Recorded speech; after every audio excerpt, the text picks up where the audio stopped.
This is Daddy's show. Step off. It's time for the main event.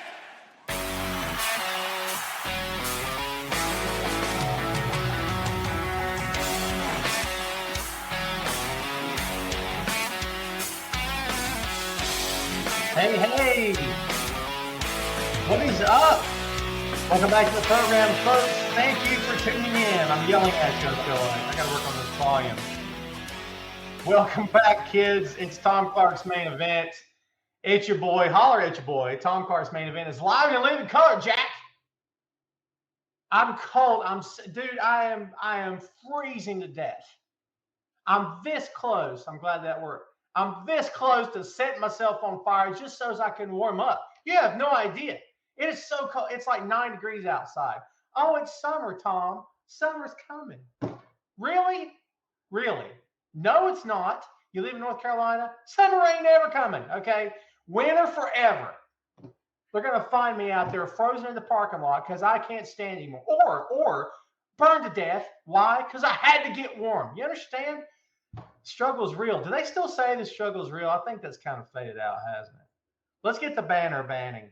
I used to say the ticker ticking. I'm changing it up. I know everybody's happy with this WrestleMania background behind my head because everybody loved this, man. Last week, this thing got over more than I did. Everyone's like, oh, it's just so good. It's all right. I'm not complaining. Before I talk to any of you, I want you to smash that like button. Smash the living crap out of it and share this on your feed, kids. I'd very much appreciate it. It means loads to me. I got so much going on today, it's not even funny. By the way, happy Friday. Hope you're all having a great day, having a great week. We're going to say a few hellos, then I got a guest. She's in the queue. She's ready. She's making faces and flipping me off. It's not pretty. She's like, put me on the screen. You don't know if that's true or not, do you? None of you do. I'm just trying to pop her. I wonder if it's working. I'm looking at her. It's working, see? All right. Sugar Shane to the table. What's up, my friend? Good to see you. Guten Tag, Sandy in Germany. How you doing, brother? Good to see you. Carlos Martinez. What's going on? Chris with a K. What's up, Ray all day? I was just telling my guest how you bought my dinner in New York City. New York City. Thank you, Sandy. I appreciate you, my friend. Ooh, I'm about got choked up. Eric Jackson in the house. What's going on? Man, James, why won't you just show up? If I know you're going to be here, I'd have sent you an invite. I sent Phil one like last minute, but I don't know that he's going to be able to show up. E, what's going on, brother? Good to see you. Someone said, yeah, I know. Can you hear the reverb? Yeah, it's the right. I'm in the office and there's no carpet in this room. And I've got a window that you can hear traffic noises. There's an office next door that's carpeted and the walls are it's like a cave. I think I'm going to put everything in there because this gets to be nuts. Chris says 75 here in Atlanta. Chris, the heck with you. Don't talk to me anymore. Talking about how warm it is. My God. James, I'm down, brother. If you are, come on board, man. Let's do this next week, dude. Rendell, good to see you, man. Hadn't seen you in a while. How have you been? Everybody, please like this post, this show. Smash the like button. What more do you want from me? It's been a long week. My brain's so fried, you have no idea. All right, I've got a guest. I'm going to bring her on. But first, I'm going to do an introduction. This is somebody that back in the day I used to call double A. That was before she got married. Now I guess it's AT. I don't know if I like that too much. She'll always be double A to me. Back in the day, we both wrote for Bleacher Report at the same time. It's not kind of. That's how we met. And she's a big Undertaker fan. She's a pro wrestling fan. And I want everyone here to please welcome her to the show. By the way, if you listen to the 6M podcast, you've heard her before. We did the Friends episode together. By the way, Tom Clark's 6M podcast is available on all major platforms. All right? Go check it out. It would mean loads to me. It's a great show. Ask anybody that's heard it. They'll tell you. Movies, music, Marvel, magazines, miniseries, and more. What more can you get? What more can you ask for? It's awesome. Go check it out. My God in heaven. Don't be weird. Don't make it weird. Go check it out. All right, I'm done. She is getting impatient. Ladies and gentlemen, please welcome to the show. First time ever here on the main event. Let's try it again. First time ever at the show. Miss Ashley Tate. That's what I get for going too fast. How are you doing? I'm good. I was not getting impatient at all, but I am good. Thanks for having me. She's lying. She was throwing obscene gestures the whole time. Don't listen to her. Uh, thanks for coming on. I had to rip your arm off to show up. No, I didn't. I know, right? No, it's okay. It's okay. By the way, Ash, these are the kids. Kids, this is Ash. Please make her feel welcome. That would be nice. Yeah, so I wanted to have you on for a couple of reasons because I've always wanted to have you on the main event because I was going to call you a smart wrestling fan, but that has weird definitions. It's like cliche. You know what I mean? I don't mean it that way. I mean that you're an intelligent pro wrestling fan. How about that? So we'll go with that. And plus, you were at WrestleMania, a little show. It was like this big. Happened a couple days ago. I don't know what it was now, but you were there for one of those days. And I wanted to get like your firsthand experience. So tell everybody out there, what day did you go to, and tell us about the vibe, and just give me like the overview of what you did while you were there. Okay, so I went to night 2 on Sunday, and the vibe was like just crazy. I mean, anytime you go to a live wrestling event, I feel like the atmosphere is always really fun. Everyone's amped, and like you're happy to be around like-minded people who are excited about wrestling. Because I don't know about you guys, but like in my personal life, I'm like the only one. So it's nice to be around people who like are excited. But I guess because it was WrestleMania, it was just like on a whole other level. I mean, first of all, there's 81,000 people there. So let's start with that. And then SoFi, I had never been there before. It was huge. So it was just really cool. I think I would have had fun just going and not even watching any matches. Like I just got in the door and I was just excited. But I feel like Saturday had the better card. I'll throw that out there now. But because I got to be there, like I obviously enjoyed Sunday because I got to see it live versus watching it at home. So it was weird when the crowd was quiet because there were so many people there. There were during the I think it was the showcase, the Divas showcase match. It's like Natalya, Shotzi, like all those. You could hear a pin drop for most of that match. Okay. So that was really weird having it be so quiet. And then like when someone would make a noise, it like almost startled you. But then like during some of the other matches, it was like deafening. It was so loud. So that was kind of weird. But it was awesome. Like I loved it. Yeah, you mentioned the crowd noise. A lot of times that doesn't translate to TV because like you're watching it on TV and you're like, well, this is dead crowd. And then you talk to people who are there and it's like, I don't know what you're talking about. We were making all kinds of noise. So sometimes it doesn't translate, but I think it did for this. And it's weird because you've been in pro wrestling audiences before, right? So like, you know, when it tends to get loud, everybody tends to get loud. Then when it quiets down, everybody quiets down. It's kind of like the wave. You know what I mean? Everybody kind of does the same thing. So what was the loudest pop of the night? What was the loudest moment that you can remember? I think it would have to, honestly, I think it would be a toss-up between Sheamus, Drew McIntyre, and Gunther's match, and Roman Reigns and Cody when Roman retained. Spoiler alert, sorry if you haven't seen it yet. So the crowd was insane during the end of the Drew McIntyre, Sheamus, Gunther match, and then pretty much the entire Roman Reigns Cody match. Like it was a very hot crowd. Nice. Yeah, it was. And I've seen the people talk about, well, night 1 was better than night 2. I get it. There was a lot of, and plus, how do you top the first night? It's the first night the crowd's there, everybody's electric, everybody's ready to go. Great matches on Saturday, and then Sunday, really good matches as well. I mean, to see that McIntyre and Sheamus Intercontinental 3-way, my God, that must have been nuts. And it was. I honestly, personally, going into that match was not that excited for it. Like I was like, oh, it's cool, it's gonna be a good match, but it wasn't like the top match I was looking forward to see. But they won me over. Like it was a great match, and it was awesome. So like the crowd really got into it, and I enjoyed it. You know what's funny too, Ash, is that it wasn't that long ago, kids, if you recall, it wasn't that long ago that people were questioning Sheamus's toughness. Right.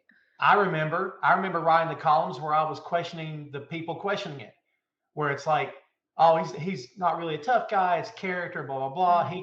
He's not XYZ. Fast forward years later, and now I would bet you if you polled the audience, they would say he's one of the toughest guys in that locker room. And to be fair, he always has been, but the optics of it for some reason didn't translate or whatever, for whatever weird reason that they didn't. But I love that. I love that he got the pop that he got. I love the crowd loves him because, dude, he works hard. Yeah. And he's won everything there for sure. I got to get your opinion on McIntyre. The word on the street is that his contract with that company is coming up. Do you see him leaving? Do you think he's heading to AEW as Drew Galloway, or do you think he sticks around? I mean, I definitely could see him leaving just because I don't feel like they've always like utilized him to the best of like, I mean, there's only so many slots and so many stories that can be told at one time, right? And like he's never, I don't feel personally he's ever fell into the right story.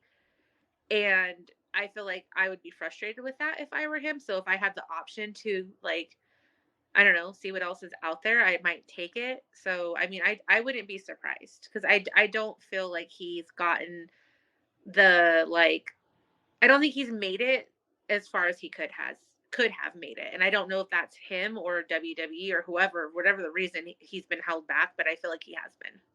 And I think he's got, I don't want to say unfortunate because this guy is a gifted athlete. There's nothing unfortunate about him. Yeah. But unfortunately for him, I think, depends on what he would say, you know, he was the champion during the empty arena era, right? It was right about that time that things were happening for him. And I'm like, I'm happy for the guy, but at the same time, I'm like, man, I don't know. I wish it had happened differently. James loved kids, by the way, and Ash, in case you don't know, James is from the crew at the Untitled Wrestling Podcast. They are across the pond in England. And as we know, All In, as Tony Khan announced just this week, is going to be in London this year.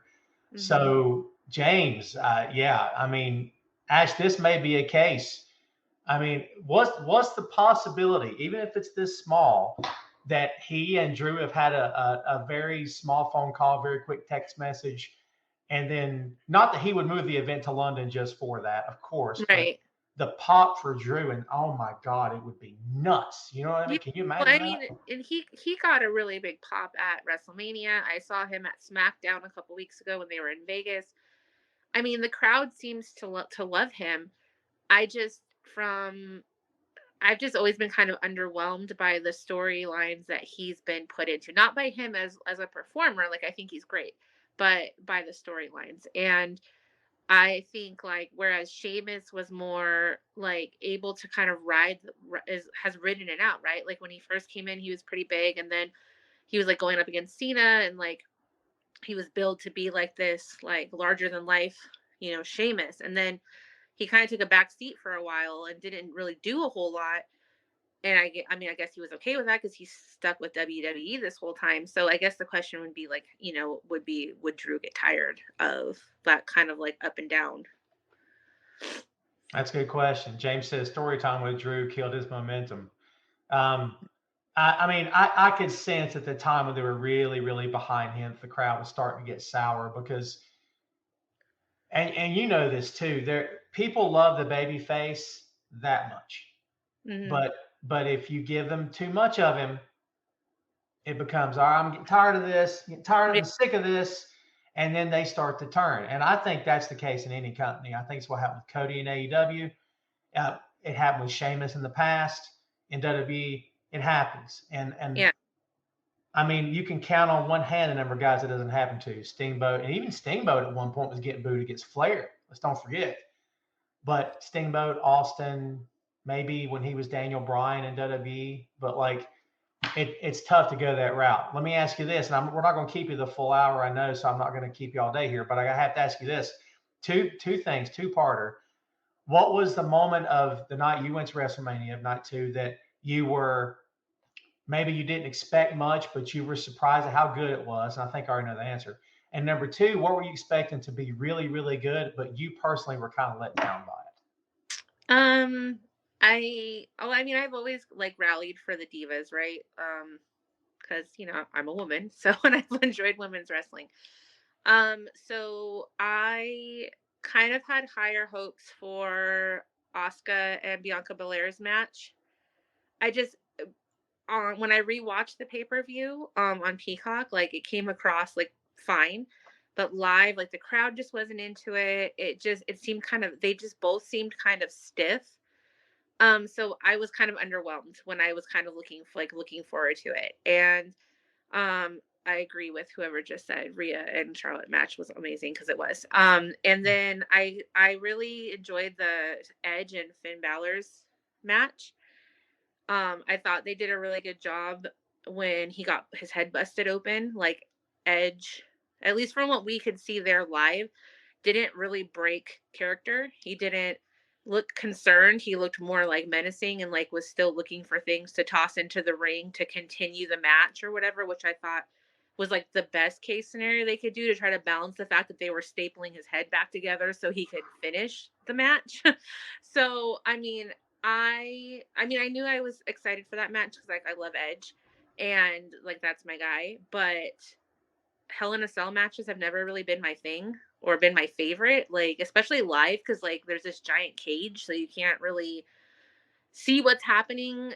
I don't know. So I was like, this match is just going to be like whatever, but I actually really enjoyed it. The crowd was super into it. So I let me backtrack. I'm sorry. I think the match I had the least high hopes for was Brock Lesnar's match.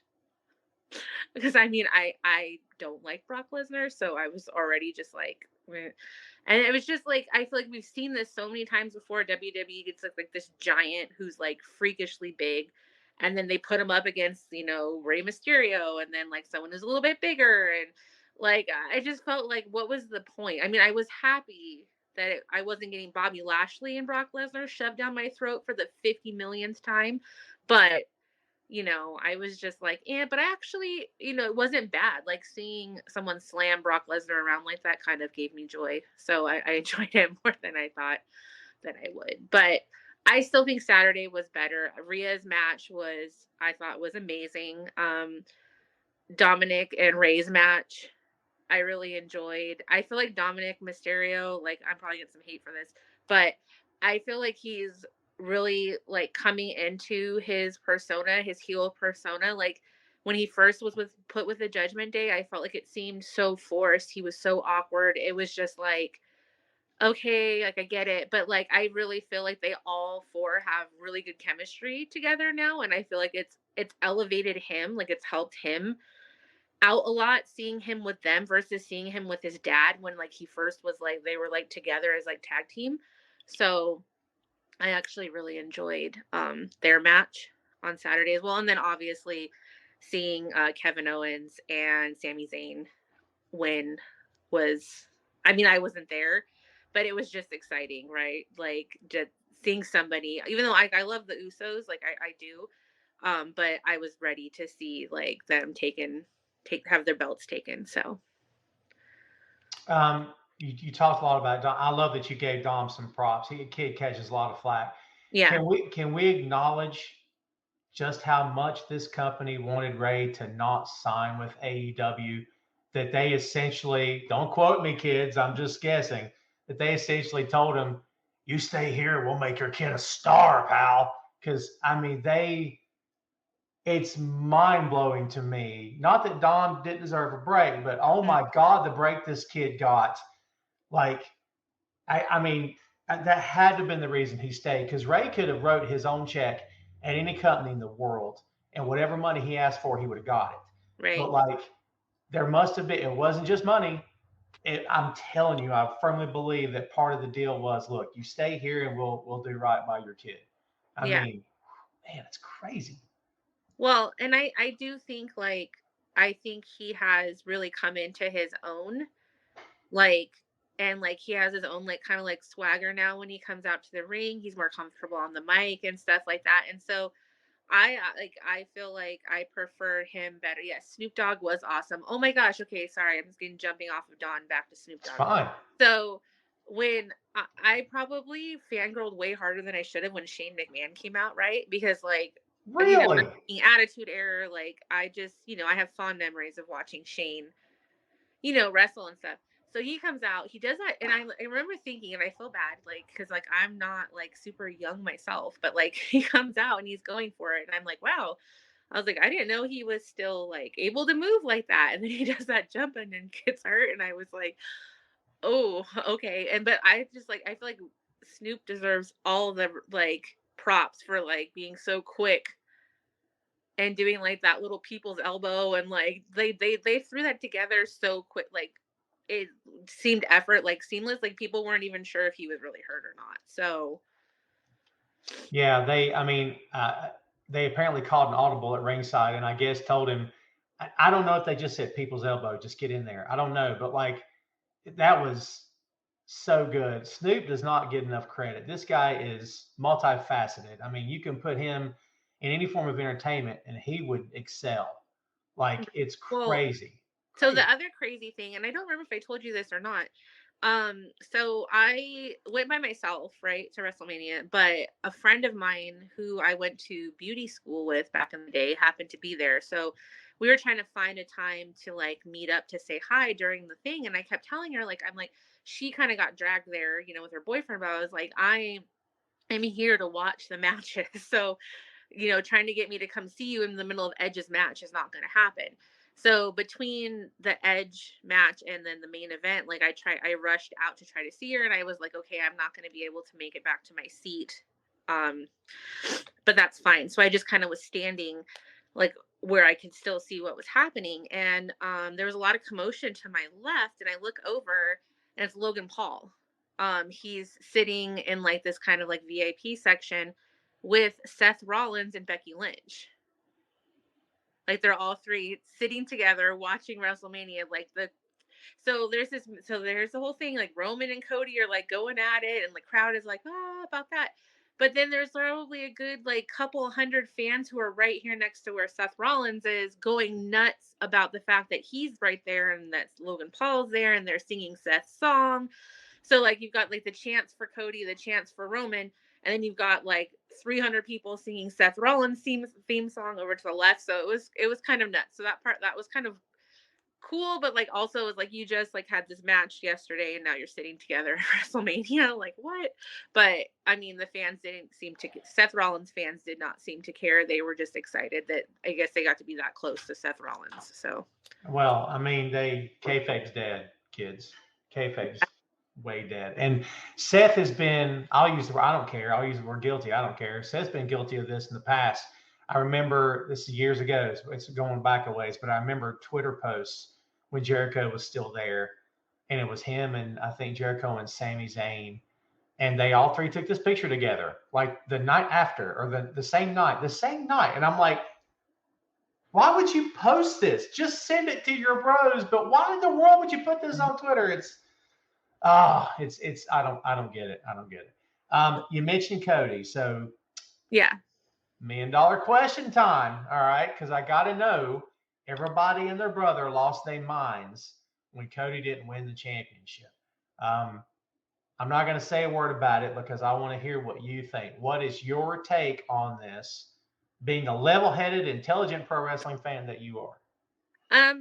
So I was one of those. I didn't lose my mind, but I was like, come on. Like I feel like anyone could go up against Roman at this point and I would get behind them just because I'm tired of him having the belts. He doesn't wrestle that often. He doesn't even show up on TV that often. So like I just kind of feel like at this point, like, are you just keeping it on him so he can reach his 1,000 days? Like what? Like, I don't know.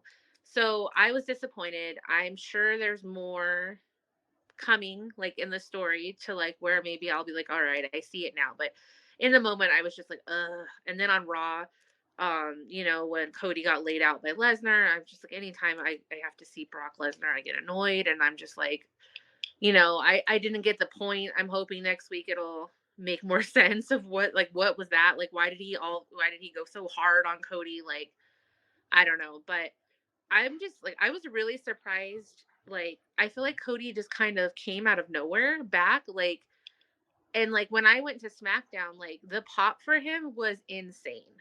Like, insane. I have never, and like, I remember when Cody Rhodes, like, was, just starting out and like, like, I'd never heard him get a pop like that, even when like he was with his freaking dad. It was like, Dusty Rhodes. Like, it's crazy. Like, all of a sudden, it's like everyone's like all about him, and I'm like, when did that happen? It's like he just kind of like snuck back in out of nowhere with like this awesome theme music. I mean, his theme song is great, and like and like everyone loves him, and I'm not mad at it. Like I don't like I like Cody Rhodes. That's fine, but it just kind of almost felt like it came out of nowhere, and I'm like, is it just because they really love him, or are we all tired of Roman Reigns? Like, I don't know. Well, and I've I've seen, oh man, I've seen this notion that he has to fight for it, and I'm like, does everyone forget he spent almost a year nursing an injury? Does everyone forget that he worked a match against Seth with a purple chest? Mm-hmm. Fight for it. Excuse me. I don't buy that. I think that is the tagline that we use ever since they put who used to be Daniel Bryan through chaos. That's oh, we got to make him fight. No, we don't. This idea, Ash, that this babyface, this underdog, babyface has to be an underdog. Number one, why? Number two, to always be behind the eight ball. No matter what happens, they just keep shoveling the crap on you, and it's your job to dig your way out. Well, why in the world would fans support anybody that can't win the big one? And people still love Cody, I get it, but like, this argument that people have also made that I've seen was that, well, Roman didn't beat him cleanly. Roman beats no one cleanly. What are we talking about? Like, I mean, you add up the number of times clean pin, no interference. The gauge here is that he uses his boys to win the matches. And if that's the norm, then Cody would know that going in. And like the Usos were soundly defeated the night before, but yet they're back and they're okay. And I'm like, what? We shouldn't even have seen them Sunday. And so I will say, like, while I'm definitely ready for Roman to not be champ anymore, I have enjoyed the bloodline storyline, like when Sammy was like the honorary Uso, and then like that whole thing. I hadn't been that invested in a WWE storyline in I don't know how long. So I say props to them for coming up with that, because I was so happy when Sammy turned on them. I was so happy when they put him with Kevin Owens. Like, all of that, like, I would have a Raw and SmackDown on the background a lot, and I would just be like, yeah, okay, whatever's happening. This, I was actually sitting down and watching it, and I'd be like, oh, it's Monday, okay, Raw, like, whatever. I haven't felt like that in years. So I was like, cool, like, you guys were doing something right. And I will say this about Cody.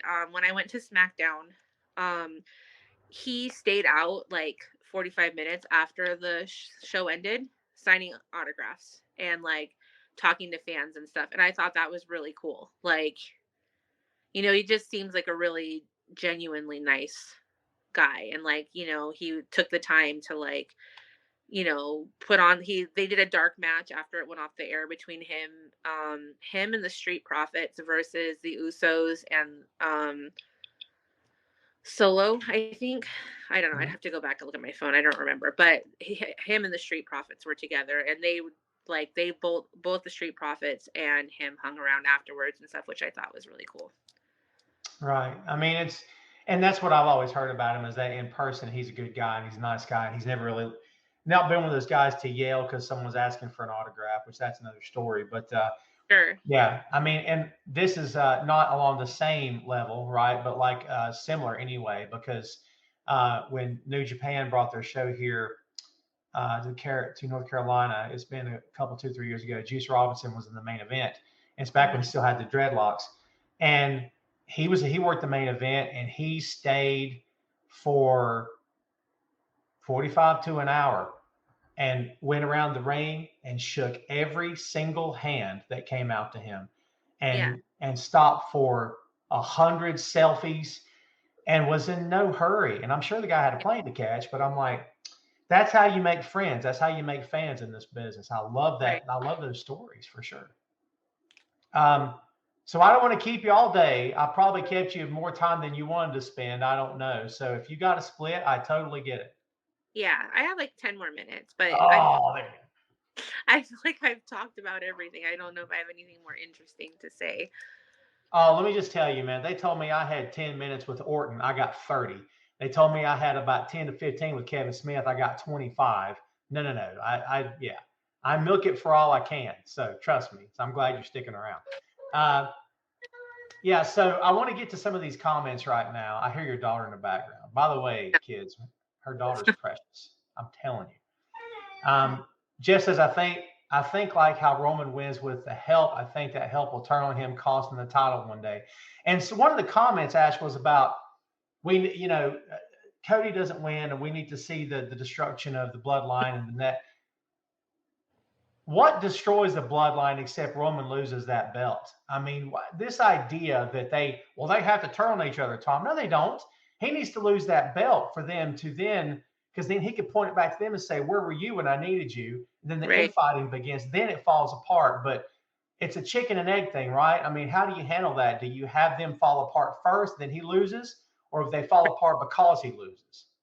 Well, it already seems like they're kind of planting the seeds of destruction, I guess you should say, on Raw on Monday.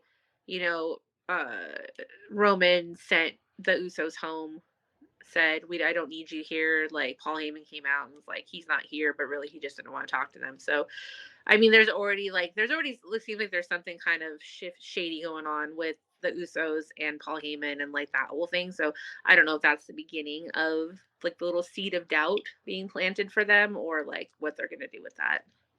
And this CRP, kids, from the Wrestling Geeks Alliance podcast, great point. We heard rumors forever that Jay White was coming to WWE. Last minute, he signs with AEW. This is a great point, Chris. The possibility, perhaps, that Jay was going to have the slot. Cody doesn't win because of Jay. Jay slides in, whatever. That gets Cody busy for a while with a former Bullet Club leader, and Cody's got Bullet Club ties in his past. That makes a lot of sense. I would not be shocked if that's the case. So, all right. So we're talking about, and I missed the comment. Let me see if I can find it.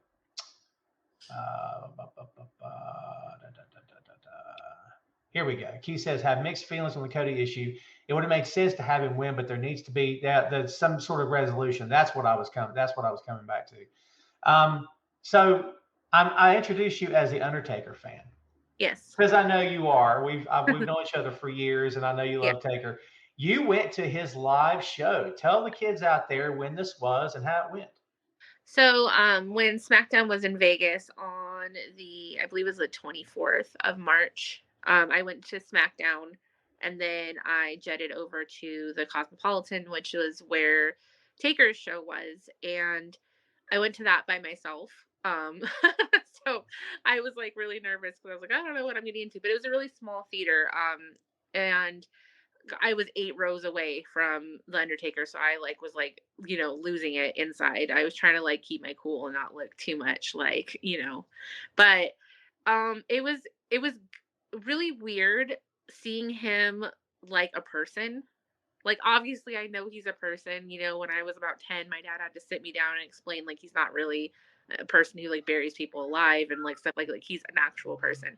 So but still, it was his birthday, and he brought the Godfather, because I guess they're like besties in real life. So they were up there just doing shots of whiskey, and like by the end of the night, Taker was a little tipsy, and so the Godfather definitely was. So it was really interesting to see him in like a really relaxed atmosphere. I did not pay to do the shot of Jack because that's out of my tax bracket. I just paid for my ticket. And I got to be 8 rows back, and that was cool enough. So, he was really funny. And like, he seemed relaxed. I had read on Reddit that like he's super stiff and like it was like going to be terrible, but I guess he had looked at feedback or whatever, because he was really relaxed. He told some really funny stories about like, when he got started in the business, like how he went over to South Africa and like what their crowds were like over there versus ours. And, just, it was really funny. And he was, they took some questions from the audience, and there was like a crazy mom there who had paid for a meet and greet, but she didn't show up on time. So she like rushed the stage yelling about it. And so he kept his cool during that. And like, it was just a really fun night. He actually went an hour over what he was supposed to. So that was cool. And he did like a really nice tribute to like first responders, like police, military, and all that. And like it was really fun. Like I loved it. Um, I thought it was really good. So if he does more shows like that, I think if you're if you're an Undertaker fan, you should check it out.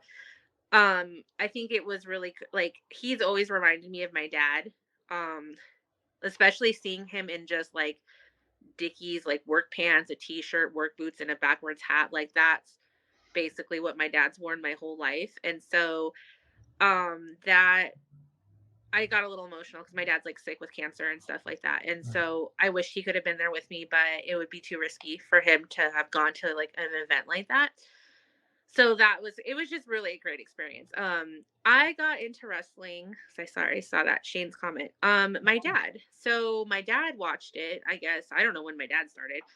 I just know that like he would put on the pay-per-views when I was like 3 and 4 years old. And at first I was like, whatever, I wasn't into it. And then they were coming to San Diego, that's where I'm from.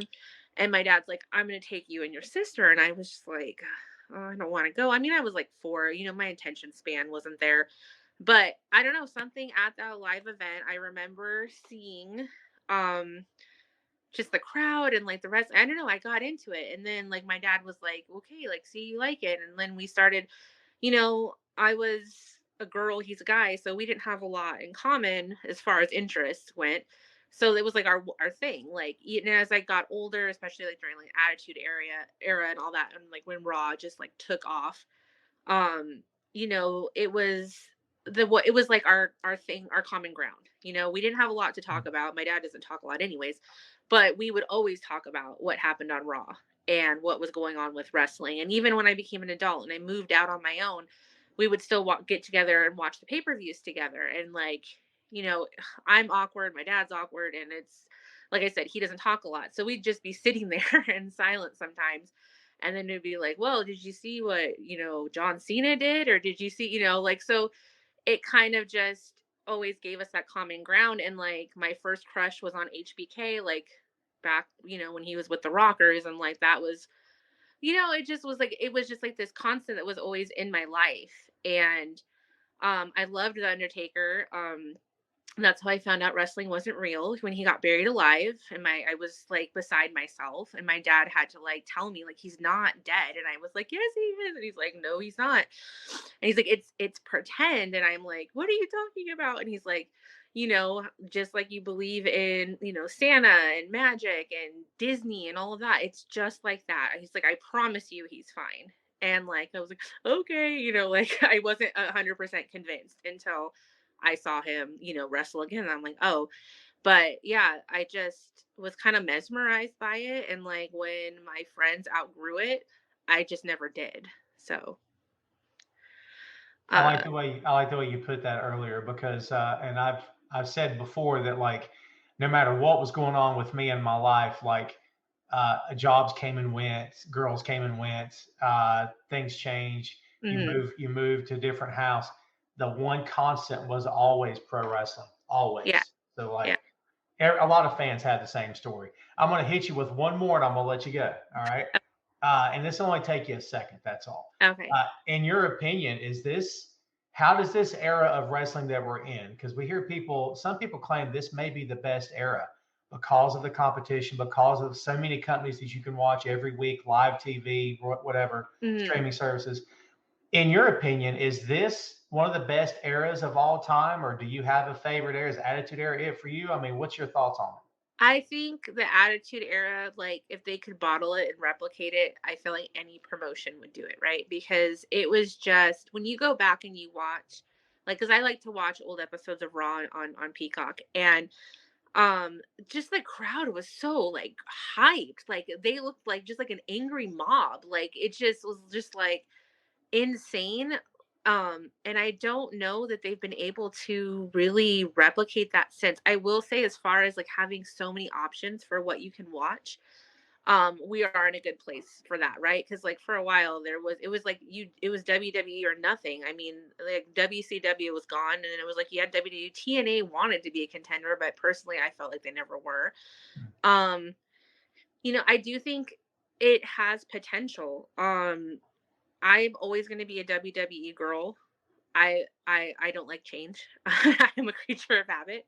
I've always watched WWE, so I feel like that's just where my comfort zone is, and I just feel like their product, even when it's stale, because I feel like the last couple of years it's been like not the best it could be. Like I said, I haven't been invested in any of the storylines. And I feel like they just kept trying to shove NXT people down your throat without them having a gimmick or a story that you could care about. And I feel like that's where WWE has always shined, is when they find that right gimmick, that right story for a wrestler. It's magic, right? The Undertaker.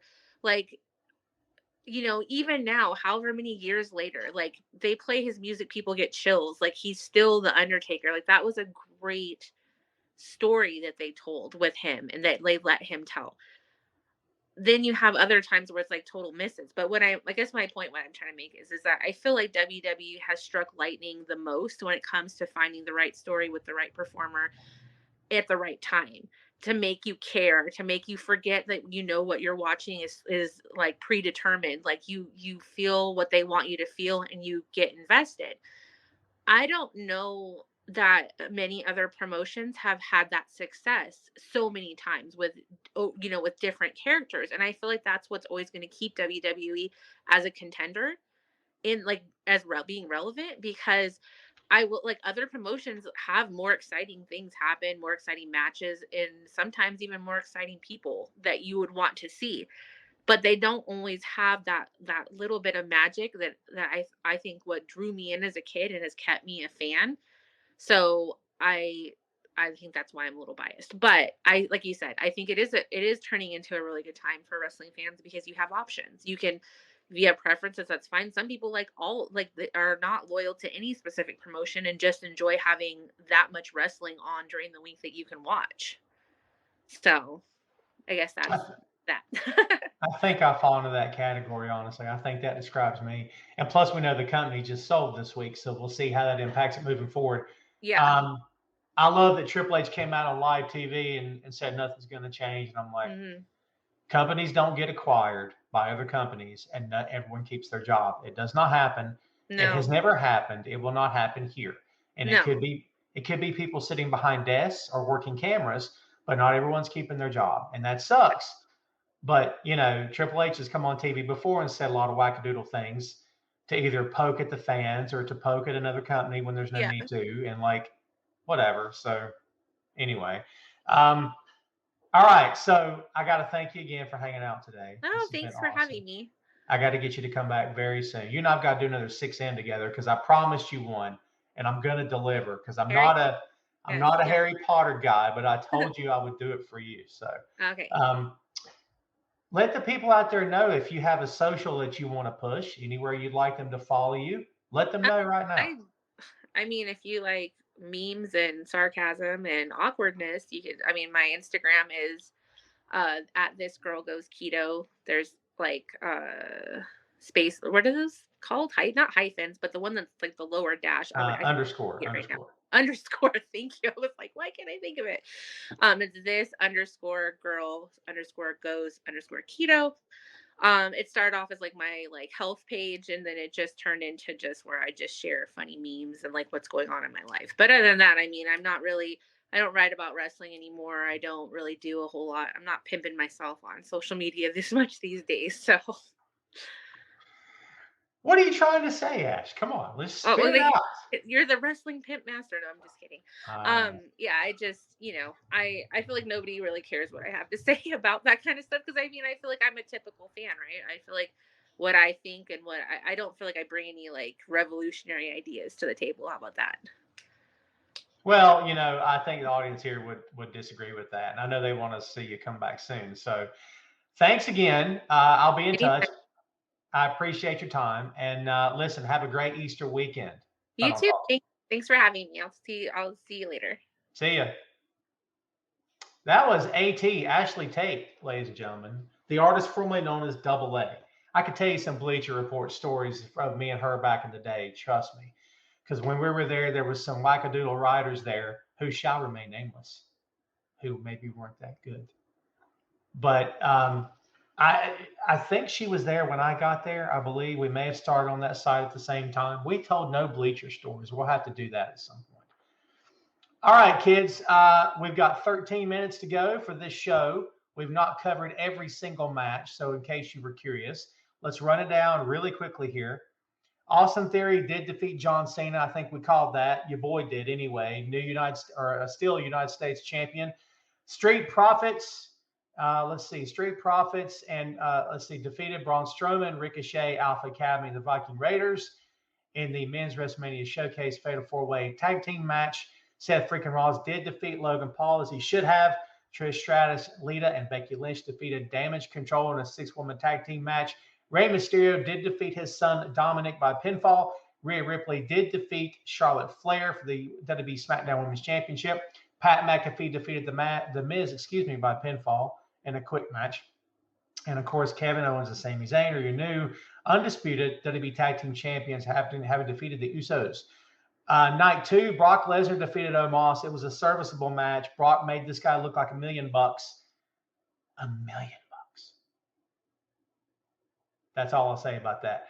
Ronda Rousey and Shayna Baszler defeated Liv Morgan and Raquel Rodriguez.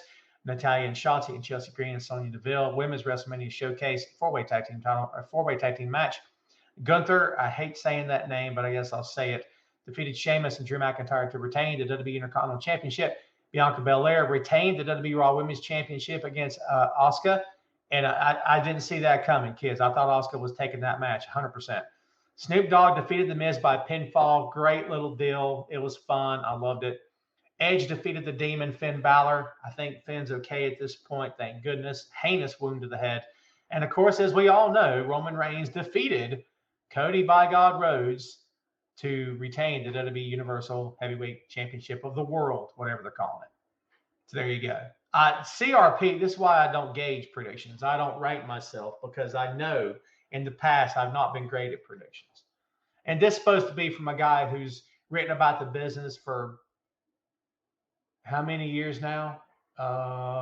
10 plus years, I guess it's been, whatever it's been, and is in the business too. I mean, come on, right? But no, I usually my predictions in the moment at a live event, I'm much better at predicting what's going to happen next because it's in the moment. But like with the way some of these companies book, man, it's hard to figure any of this stuff out ahead of time. You know what I mean? -1 was at WrestleMania. Little Brody, I saw that. Wasn't that something? There for Cody, as he should have been. That was very cool. Let's talk about Supercard of Honor because we did talk about it. We previewed it last week. I just want to run down this card real quick. Jeff Cobb defeated Tracy Williams. Really, really solid match, as we knew it would be. Konosuke Takeshi defeated Willie Mack. Another solid. I love me some Willie Mack, dude. They got almost 9.5 minutes. Awesome. Willow Nightingale defeated Miranda Elise. 7 minutes in the singles match. Stu Grayson defeated Slim J. Another 7-minute match. El Hijo del Vikingo defeated Commander. 16 minutes these two guys got. One of the longest matches on the card, actually. The Embassy. Love that. 6-man tag team championship match. Of course, defeated AR Fox, Blake Christian, and Metalik. Athena retained the ROH Women's World Championship. I thought that she would. Pretty good match. Samoa Joe defeated Mark Briscoe in a gut-wrenching finish that no one expected Mark to lose this match. So Joe retained the ROH World Television Championship. Hiroshi Tanahashi, the legend, the ace, 1 in a million. All right, once in a generation, right? Generational talent. Defeated Daniel Garcia. 12 minutes for them. The Lucha Bros are your new ROH World Tag Team Championships in the Reach for the Sky ladder match. They defeated Top Flight, Dante and Darius Martin. All the best to Dante Martin. If you saw that injury, you'll only ever watch it one time. You'll never watch it again. I promise you. If you watch it more than once, there's something wrong with you. All the best to him. Speedy recovery to Dante. Also defeated the Kingdom and Le Faction and Gobernable again to become the new champions. Katsuyori Shibata, the legend, the wrestler, the man, defeated Wheeler Yuta in only 13 minutes. And then Claudio Castagnoli retained the RH World Championship against Eddie Kingston in what was a pretty good main event match. So there's your ROH Supercard of Honor, ladies and gentlemen. So there you go. Bam. There you go. So Sandy's birthday next Friday. Well, happy early birthday to you, my friend. If you're on if you watch the show next week, maybe they'll sing to you. I say they because I'm not singing I don't come cheap. I need money first. Okay. All right, kids. We've got about 8 minutes. We're going to wrap this thing up shortly. Let's open this floor wide open, baby. We're going to start our weekend in 8 minutes. So what you guys got? What you guys got? Hit me. Ray all day's waiting. He may have already sent the freaking thing. Rob. Who said Rob? I saw Rob Van Dam. Did I miss that somewhere? I could have sworn I just saw the word Rob. Where was it? Maybe I missed it. Maybe I saw. Maybe I didn't see it. All right. Ray says KRS-One or Nas. I'll go Nas. Beastie Boys or Cypress Hill. I got to go Beastie Boys, man. I like Cypress Hill a lot, but I love Beastie Boys. If Adam Cole invited you and your family to an Easter brunch in which there was a big spread of flavored coffee and grits, could I have? Sure. And later he rented out a movie theater to see Creed 3. I love how inventive you are, Ray, all day. This is good stuff. Absolutely. I've not seen Creed 3, by the way. Is it any good? I think it's available video on demand pretty quickly. That's not suggesting it's a bad flick. Because didn't he direct it this time? Didn't he direct it? I don't think Ryan Coogler directed this one. Oh, I got choked up. Let's see. Robbie says the moment Mount Rushmore. Oh, you're killing me with this. Mount Rushmore of wrestling families whose head of the family has passed away. Yikes. Oh my God. I mean, the Hart family, I guess you could say. The Von Erichs, obviously. I mean, the NOI family, right?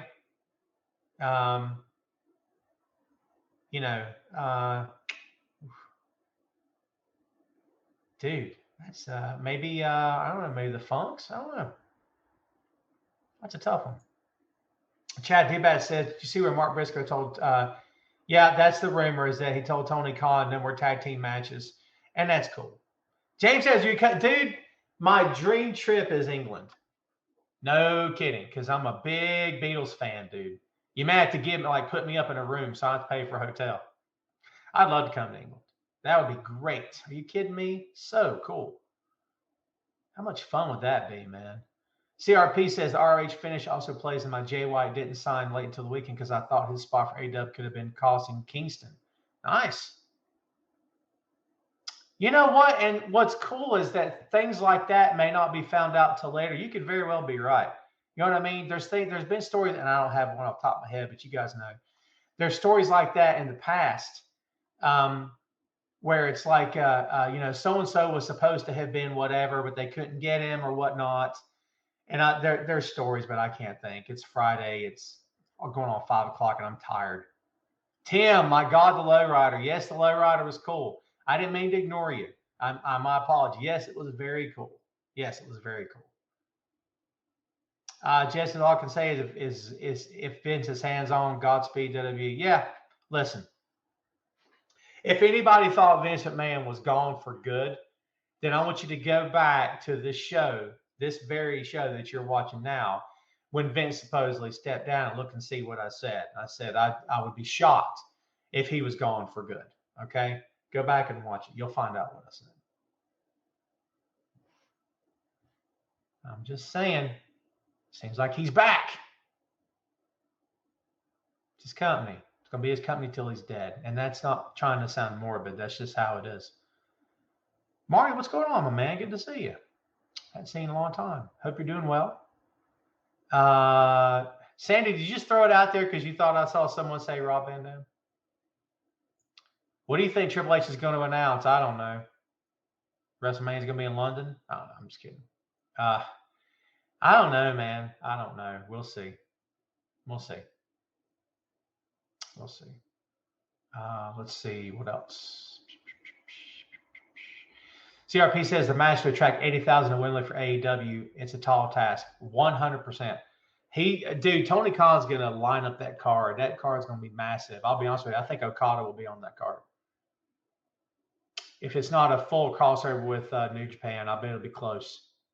I bet Okada's on the card. Who else? Punk, if Punk's back, don't anybody be sneezing at that. I guess you can if you want to. I guess you can if you want to. Robbie says his is the Funks, Bonniers, Armstrongs, and Rhodes. Well done on the Rhodes, yeah. I blanked on that one, didn't I?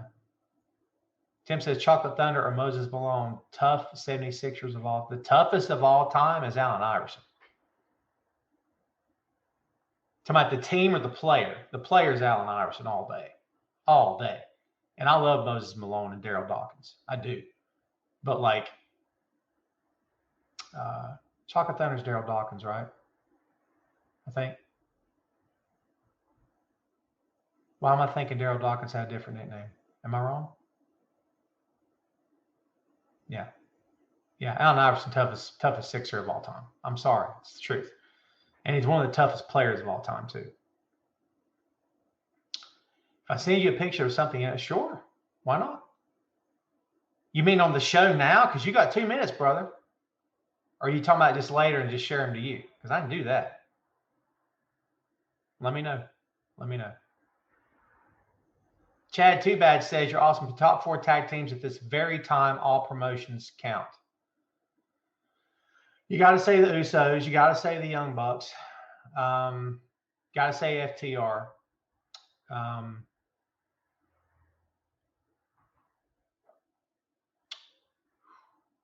I'll say New Day. You can laugh at that if you want to, I guess. By the way, can we give the Guns a shout out for that great entrance they had at Supercard or at Dynamite this past Wednesday? Coming out to 50 Cent. Such a great moment for them. I love that. They need that entrance every time. Listen, they're a young tag team. They're a goofy tag team because of their gimmick or whatnot. But listen, they're the future. Anytime you've got younger guys, they're the future of the company, right? I thought that was a very, very cool moment for them. Very cool. JD, how you doing, man? Good to see you.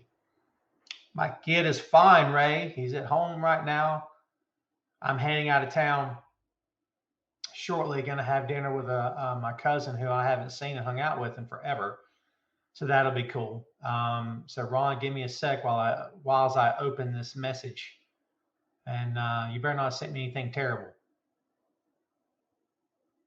No, I'm just kidding. I'm not kidding.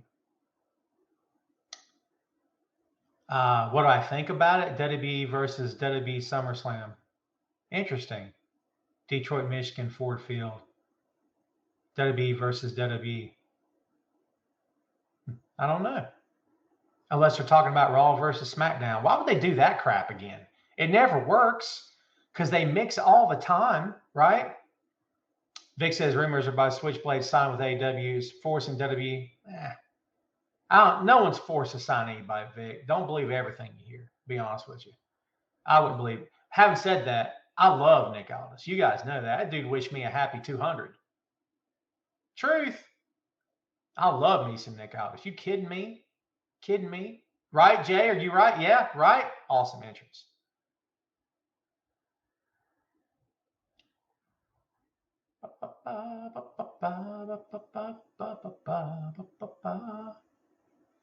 Oh, I think it's Vince versus Triple H for control. Oh, God, I don't want to see that. You know why? Because it puts Vince back on TV all the time. All the time. Tim, you're awesome because you know I'm a Beatles guy. Top Beatles songs of all time. My favorite Beatles song of all time is gonna blow you away. It's a deep cut, sort of. Hey Bulldog is my favorite Beatles song of all time. I love that song so much. It's like the greatest. Every time I hear it, I got to turn up. I freaking love it so much. I'm a big Beatles guy. I mean, you have to say Hey Jude. You have to say Let It Be. You have to say Strawberry Fields. You have to say Lucy in the Sky with Diamonds. You have to say Penny Lane. I really like. You got to throw Georgia stuff in there too. Because is a great song. Come Together, classic. Dude, I mean, how do you pick favorite? How do you pick favorite? Are you kidding me? Kidding me? CRP says, I love Paperback Rider. Paperback Rider with the same rhythm as from Nazareth. What's the name of the song? Same rhythm, same beat, same pattern as the Nazareth song. Give me the title, Chris. You know the song. I can't remember the name of it. Hair of the dog. Hair of the dog. Same pattern. Truth. And don't quote me. Chris, you may know this. Didn't Nazareth do that at a tribute to the Beatles, like the same pattern? Hair of the dog, I think. Brino shows up at the end of the show. Are you kidding me? Brino, I went live at 4 today, my friend. I did announce it twice on the Facebook. So yeah, Brino got the last comment. Brino, throw me a great comment out there, and I'll put you'll get the last word on my show today. Give me something good. The Brino loves you is awesome. You're going to be hard pressed to top that, but give me something good. Tell me something good. Come on, Brino. Don't let me down. I'll just sing to you. How about that? That'll be fun. That'll be fun too. Get the dogs in the neighborhood woke up, man. Oh, dude. Listen, Chris. Go listen to Hair of the Dog and then listen to Paper. It's the same rhythm. It's the same pattern. Yeah. Same pattern. Same rhythm. Good night, Sandy. Good to see you, my friend. Chris says, did I get your what, Chris? What did I miss? I must have missed it, Chris. I apologize if I missed your comment. My apologies. Yep, Vic. Yep, we talked about Drew maybe going to AEW. All right, kids. Well, guess what? I got to get on out of here. I got places to go and things to do. So I'm going to split. I wanted to tell everybody here, thank you very much for hanging out. Thanks as always. Oh, hold on, Brino. I promised you. If Brino and Adam Cole wrestled in the same town in different promotion, would you break Ray Dean's heart by coming to see Brino instead? Ray's my boy, Brino. You're my boy too, but Ray's my boy. I'm telling you, it's hard to. Ray's got my back. I know you got my back too. I like. We can make a great 6-man. Okay. Ray gonna take all the heat. Ray, you get to take all the heat, brother. I'm not doing it. I'm too old for that crap. That's tough. That's tough, man. That's tough. Anyways. All right. That's it. That's it for real. I'm getting out of here. I got to split. Thanks everybody for hanging out. Should be back next week. I don't foresee any issues happening, but as always, if anything comes up, I will let you guys know. Thanks as always for being here for us. Remember to subscribe to Tom Clark's 6M podcast, movies, music, Marvel, magazines, miniseries, and more on all the major platforms. Subscribe to the main event on all the major platforms. It's available in audio version. The video you can only find here and on the YouTube, okay? Because the podcast is usually all audio. So there you have it. My 2 shows, possibly a third. I've been talking about, me and Brino kind of teased it in a small little chat, and I ran it by him, and he loved it. I don't know if I got the time to do it, but I'd love to do it. It'd be great. It'd be fun. I don't know. We'll see. That's all I got, kids. Thanks again for hanging out. I'll see you next time. Everybody have a great weekend. Have a happy and safe holiday weekend. All right. Eat a bunch of ham. That's what we here in the States do, kids. Eat a bunch of ham on Sunday. That's all I got for you. I'll see you next time. Thanks, kids. Have a great one. Tom Clark's main event. Good night, Facebook.